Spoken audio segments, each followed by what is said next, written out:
Thank you, Mark. Good morning to you all. Blockchain is a game-changing technology, and it's really exciting to welcome you here and to open this conference. I'd like to acknowledge the conference organisers, particularly Mark Pascal, and the speakers, especially those of you who have travelled from offshore to beautiful Auckland for this conference. You really are the movers and shakers in this sector, and New Zealand's pretty lucky to have you here for this event. So emerging technologies such as artificial intelligence, the Internet of Things and blockchain are changing the ways we live and the ways we work. While these technologies can create challenges, they also, much more importantly, of course, create opportunities. And one of the government's key goals is building a more productive and competitive economy. It's important for us. We are remote and we are small. And as a small, geographically remote country, the best way we can do this is by making the most of the opportunities that arise from digital technologies, including blockchain. The government is also committed to the digital sector. In March this year, we put out a report called Building a Digital Nation.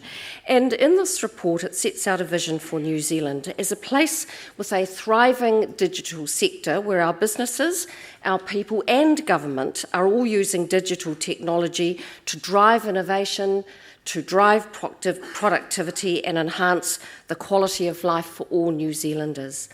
So we're not just thinking about the future, we are also getting involved. We're founding members of FinTech New Zealand, a new organisation helping New Zealand's financial innovation sector to flourish. As the Minister of Commerce and Consumer Affairs, I'm interested in how blockchain can be used in financial services. One exciting example is a startup called Liberac. Liberac is part of the government co-funded Kiwibank FinTech, and that's an accelerator based in Wellington. Liberac wants to make it cheaper and easier to send money to the Pacific Islands, and they're looking at how they can use blockchain technology to achieve this.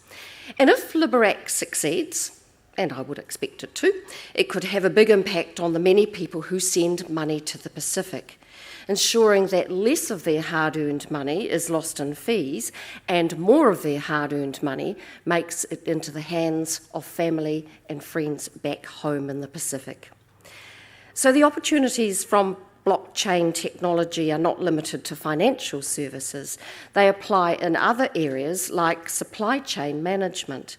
For example, our biggest company, Fonterra, recently announced it was partnering with New Zealand Post and online retail giant Alibaba to develop food safety and traceability technology, and that's using blockchain. And in my view, that is a pretty significant proposal. These are just a couple of examples, but I'm sure there will be many more because New Zealand is a great place to innovate and a great test bed for new technologies. And just by the way, it's wonderful to see so many women represented here in this room in an industry which is predominantly male-dominated, so that's very encouraging. So we are the easiest country in the world to start a business, we are the easiest country to do business, and we are the least corrupt. We have flexible regulation, and we're able to be pretty agile in changing our settings when we need to.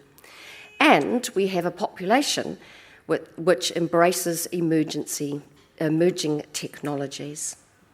FinTech, or financial services innovation, which could do a lot with blockchain, is the fastest growing part of our tech sector.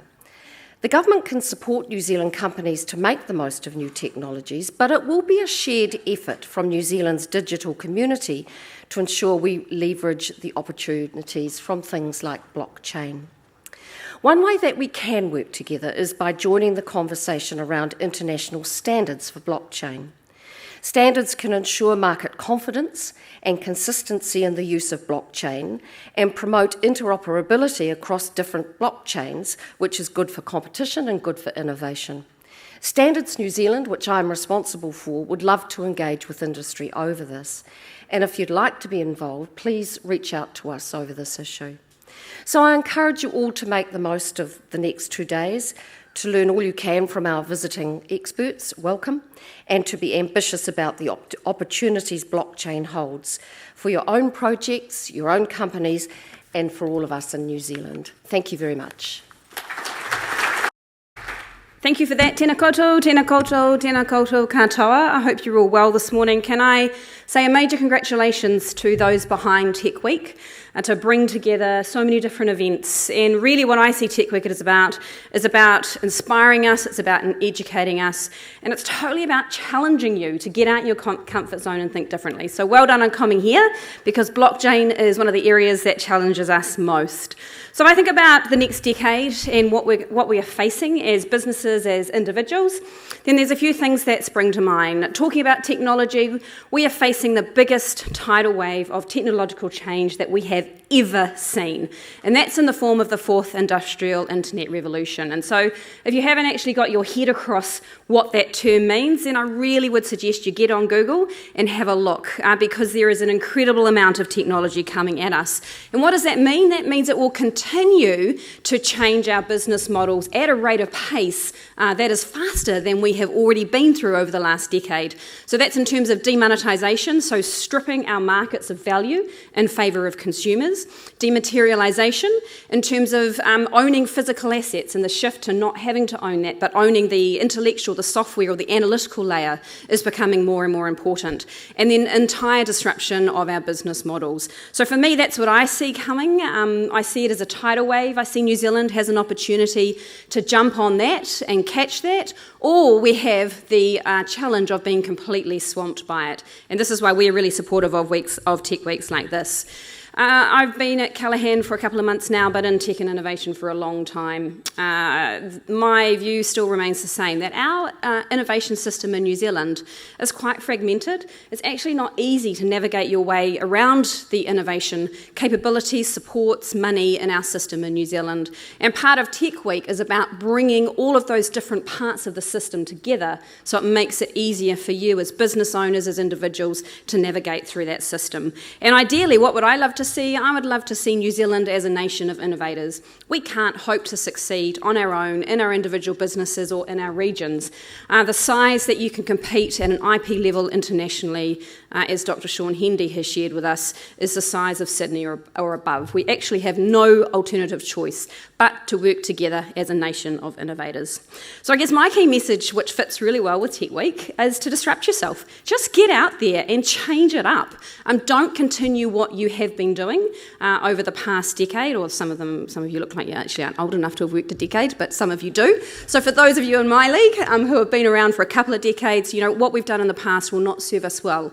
And a really good example, Grant Anderson is in the room somewhere from Xero over there. He's an accountant. He used to work for me in Xero.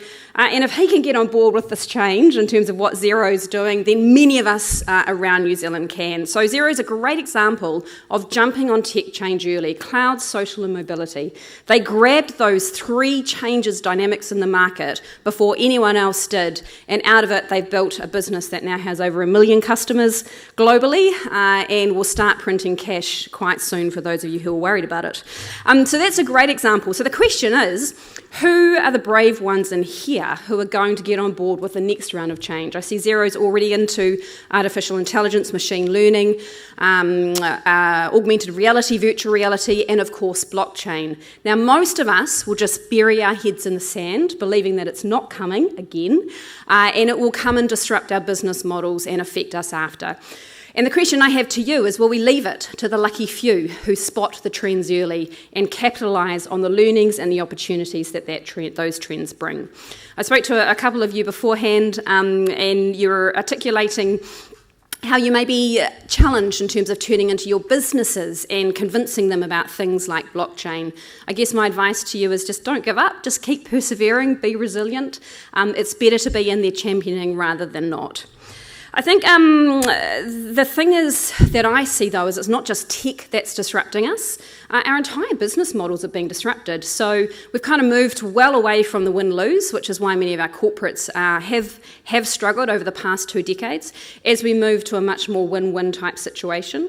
So that is a big shift. Also, what we are being demanded of as leaders is changing big time as well. So the level of emotional intelligence we need to show. So yes, it's great to be smart and have IQ, but 94% of the impact that we have in the workplace is actually our emotional intelligence and our ability to have relationships. intelligence. On top of that, we also need cultural intelligence, specifically, in a place like New Zealand, which is becoming incredibly diverse, which is a wonderful thing for our country to tap into that diversity of experience. So our business models, our leadership is changing as well. And I guess the question I have for you is, how do you put those three together? So business models, personal leadership, and technology. And you can create some incredible opportunities for New Zealand and for yourselves in the future. So I guess my final message is disrupt yourself. It is way better to disrupt yourself rather than let somebody else dictate to you the rules of the game. If you disrupt yourself, you are far more in control of the rules of the game. Welcome to a world that is it's already constantly changing. That pace of change is going to get faster. For some of us, we see that as an opportunity, as an exciting place to be. For others, we're just exhausted from the last decade of change, let alone thinking it's going to accelerate 5 to 10 times faster. So I guess my view is it is going to change. Hunker down and welcome to a world where your role will change and you will be required to be a person who is all about lifelong learning. I look at my kids, they're apparently going to have 5 to 7 careers. I think I'll have 3 to 4. I'm pretty tired, but the resilience and change they're going to need is going to be phenomenal, and that's what we need to be building. So Callaghan Innovation has a wonderful whakatuaki, which I think is quite appropriate for your blockchain conference today, and that is Rukahia Te Wahinaru, Hei Moanga Tātai Whetū, which is explore the unknown and pursue excellence. So it's with that I say kia kaha. Thank you for giving me the opportunity to talk to you this morning. Enjoy your day, and tēnā koutou, tēnā koutou, tēnā koutou katoa.